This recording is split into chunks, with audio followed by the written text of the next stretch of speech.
Hello, class 10 students. I hope you're all staying safe at home and keeping up with your studies. Okay? As usual, I'll be taking social science for class 10, and in this session, we will be discussing power sharing mechanism of or in democracy, that is chapter 12.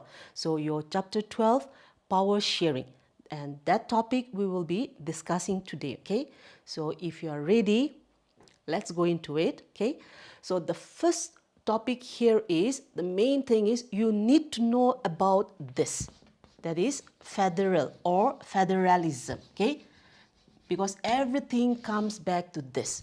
So power sharing means we are going to discuss about how the powers are shared between the various organs plus between the center and the state. So that we are going to discuss here in this session. And to do that, we have to first start with federalism. Okay. So what is federalism, or what do we mean by federal system of government? Because we have all discussed, okay, we all know that India follows federal system of government. So here, when we say federalism, okay, federalism or federal system of government, what we meant is where the powers, okay, the powers are constitutionally divided between the central government and the state government. So powers divided between the center and the state is called as federalism or federal system of government. Okay, so federalism means powers divided between the center and the state, or powers shared between the center and the state. So that is called as federalism, and this is what we are going to discuss today. Okay, now to go into it, we need to know, okay, we need to know about the features, the key features of federation or the key features of federalism. In your textbook, it is written clearly. They have written it points. Okay, so the first thing is, in federalism, powers are divided, as I've just said, okay, between the center and the state. Then another feature is, if there is a conflict, in case, okay, in case a conflict arises between the center and the state, someone has to solve it, right? And so the person to solve that problem will be the judiciary. So we have an independent judiciary again to solve the problems that arises between the center and the state. Okay, then the main idea or the main objective, okay, the main objective why India follows federal system of government is, number one is to make sure, that is to protect the sovereignty and integrity of the country. Okay, the main objective number one is to protect the sovereignty and integrity of the country. Then the second objective is to make sure, okay, to make sure that the government accommodates, that is the government, they accommodates the regional diversity.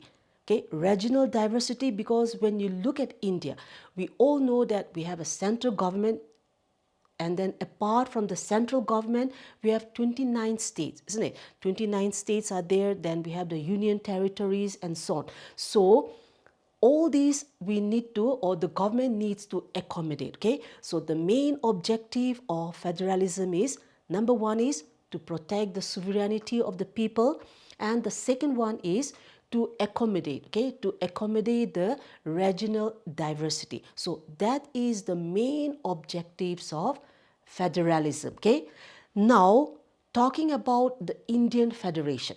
Okay, in the Indian Federation, as I've said, there are two types. In the world, first we need to do that, okay? In the world, there are two types of federation. One is called as coming together federation, and the other one is called as holding together federation, okay?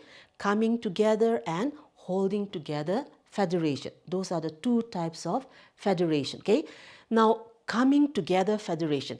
In coming together federation, what happened is, all the states, okay, the states, they come together by their own free will, okay, by their own free will. No one is forcing them, but they are coming by themselves. So that is called as coming together. And this coming together federation, it is practiced by the Americans. Okay, the Americans, the Australians, they practice this coming together federation.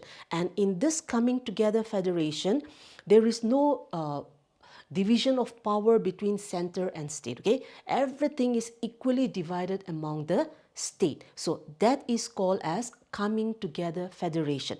Now coming to the second part, that is holding together. Okay, holding together means holding on to someone, right? And we all know there will be different opinion why we hold on to someone.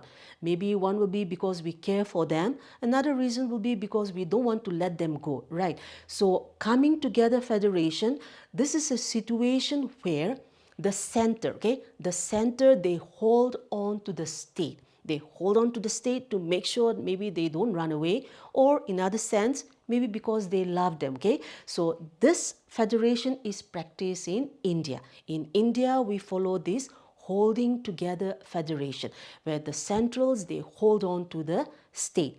And in this type of federation, the center is considered more powerful than the state. Okay, so those are the two types of federation that we find in the world. Now coming to the Indian Federation. Okay, now regarding this Indian Federation, federation or federalism, as we've discussed, where powers are divided between the center and the state, right? So in Indian Federation, what the government does is, okay, the constitution, it clearly states the powers of the different level of government. Okay, one, we call it, we have three lists. Everything is there in your textbook, so please go through it. Okay, three lists. List means we are talking about subjects. Okay, or in other words, it can also be called as powers. Okay, so there are three lists which we find in the Indian Federation.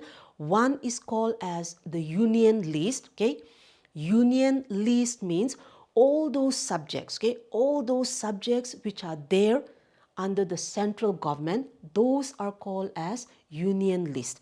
And those subjects or powers which are under the central or the union government, only the central government can perform. Okay, now when I say union or central, it means the same thing, so please don't get confused there. Got it? So first one is union list. So all those subjects or powers which are under the union list, only the central government can perform. Then in the second one, we have the state list. Okay, state list means those powers only which the state government can perform. The central government, even though it is considered more powerful, they cannot come and perform the list or subjects that are there under the state list. Okay, so state list means only the state can perform.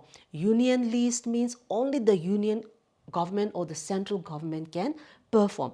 Now in the third one, we have a list which is called as concurrent list. Okay, now this concurrent list, there again we have some subjects are there. Okay, education and so on.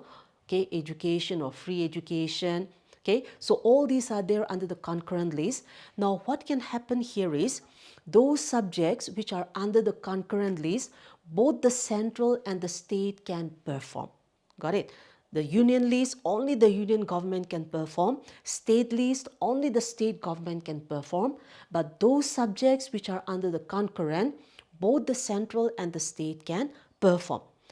And okay, in case there is a conflict, in case a conflict arises between the state and the central, let's say for example both of them, both the central and the state, they wanted to take up the subjects of education.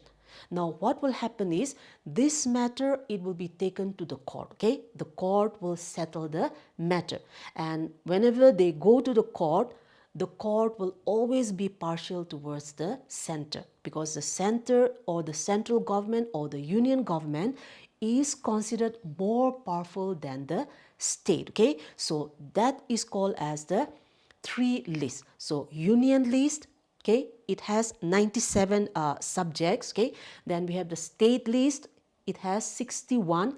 Then we have the concurrent list, which has 47 subjects. So as I've said, the union list means only the central government can perform, state, only the state government can perform, and concurrent, both the center and the state can perform.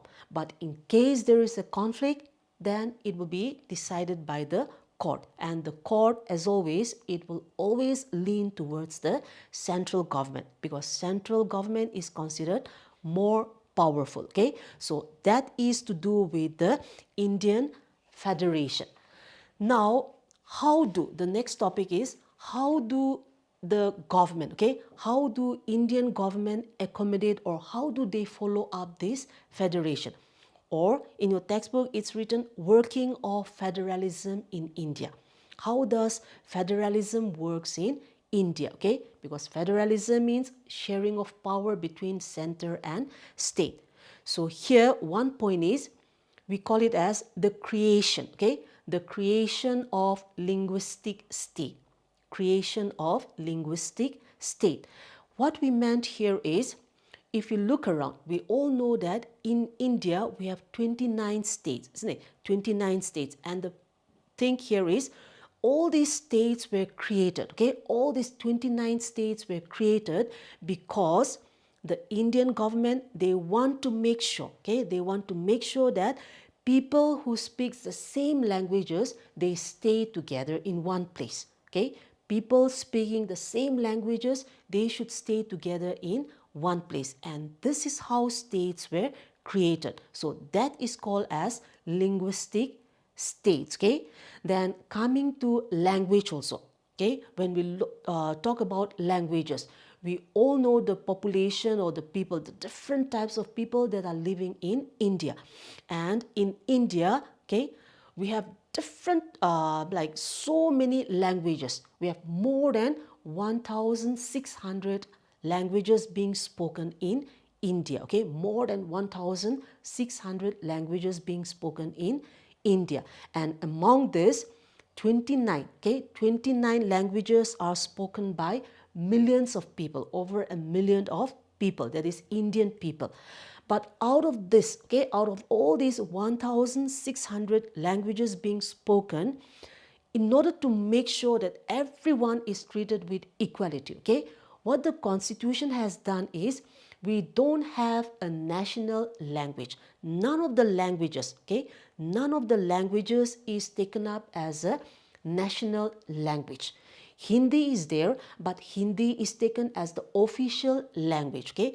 So from among these 1,600 languages, none of them are considered as national language. So this is to make sure, okay, this is to make sure that everyone is treated with equality. That means where everyone believes that their language is important. So because to make, in order to make sure of that, as I've said, what the government does is, the Constitution has stated is, none of the languages have been given the status of national, okay. So we have more than 1,600 languages being spoken, and none of those are taken as national. Hindi is there, but Hindi is taken as only the official. So all these are being done by the government of India in order to make sure that we follow federal system of government, okay. Then coming to the next topic, we have decentralization, okay, decentralization. Now when I say decentralization, what it meant is powers, okay. Some powers are taken from the central and the state, and it is given to the local government. So that is called as decentralization. Powers taken from the central and the state and given to the local government. Now you may be wondering, what is a local government, right? Now local government means the government that is closest to the local people. Got it? The government that is closest to the local people is called as local government. So if we talk about the villages, okay, in the village, the government that is closest to the villagers will be the panchayat, okay. Then in the towns, the government that is closest to the people living in towns, it will be called as the municipal, okay. Then those people who are living in the cities, for those people, the government will be called as the municipalities, okay. So local government means the government that is closest to the local people. So decentralization means some powers taken from the center and the state and given to the local government. So that is called as decentralization. Okay. Now, why did the government go for decentralization, or why are some powers taken from the center and the state and given to the local government? So there are many reasons, okay, and all these are to make sure that everyone is treated with equality. One of the main reasons will be because of population, okay, population problem. If the population is so big, then it is very difficult for the government to maintain the people or maintain law and order. And that is why what they do is they try to break it up into small parts so that it will be for easy administration. Okay, and in your textbook they have written, okay, the first point is they have written that the several states of India, okay, several states of India are bigger than many of the countries in Europe. Okay, for example, they have given Uttar Pradesh, UP, is bigger in terms of population than Russia. You can just imagine, isn't it? The UP population is much more than Russia. So that is the condition in India. So these are the reasons why decentralization became necessary. Then another point will be, if there is a problem among the local people, then it will be the local people themselves who will be able to solve it. We cannot expect foreigners to come and solve our problem, right? So that is also one reason why decentralization have been introduced by the constitution. So all these are being done in order to make sure that we follow federalism, that there is power sharing, okay? Power sharing means sharing of power, isn't it? Among the different organs of the government and among the different, the states and the central plus the local government. So all this together makes Indian federalism a true federation where everything is functioning properly according to what is written exactly in the constitution. So that is to do with federalism. So I hope and I pray that I was able to make you understand some points. Okay, as usual, keep on studying and stay safe.